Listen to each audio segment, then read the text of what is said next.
It was now up to Deputy Watson to track down the killer. He started by interviewing Belynda Tillery's friends and neighbors. Watson learned that Tillery had had an abusive boyfriend named Troy Armstrong. It was rumored that he'd become angry when she told him she was pregnant with someone else's child. Watson obtained a photograph of Armstrong and went looking for him. He tracked him to Roswell, New Mexico. There, he searched the town. He questioned the locals, digging for any lead he could find. But Armstrong was gone. He'd found out that he was a suspect in Belynda's murder. Back in Lubbock, as Watson gathered more information, a picture of Belynda's last days became clearer. It had been 2 years since anyone had seen her. That's when some folks heard she'd gone camping with Armstrong. He liked to camp in Yellow House Canyon. It was a remote place that he knew well.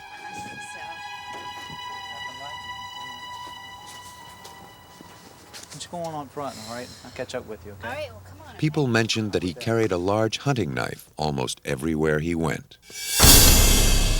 The pieces were fitting together.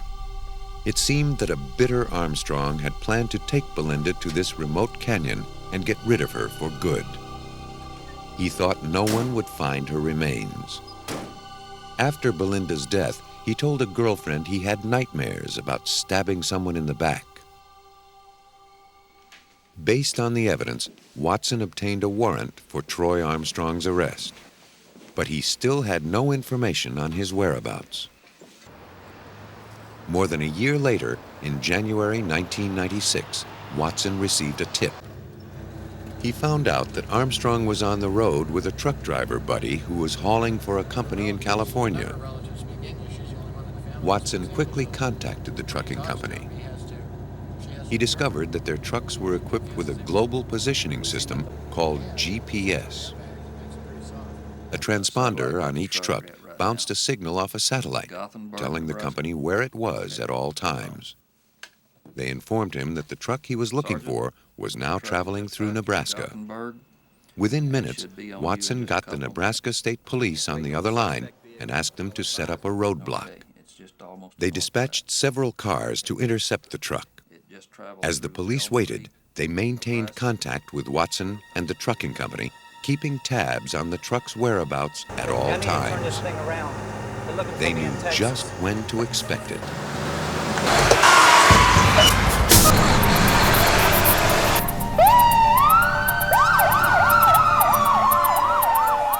When the truck came barreling down the highway, the driver saw the roadblock ahead. He tried to escape, but the police sprang into action. Once the truck was halted, the police moved in. Hiding inside was Troy Armstrong. He was arrested for the murder of Belynda Tillery. By now, evidence against him had mounted. A former girlfriend and others admitted that he had confessed to killing Tillery. On December 5th, 1996, Armstrong was convicted for murder and sentenced to life in prison.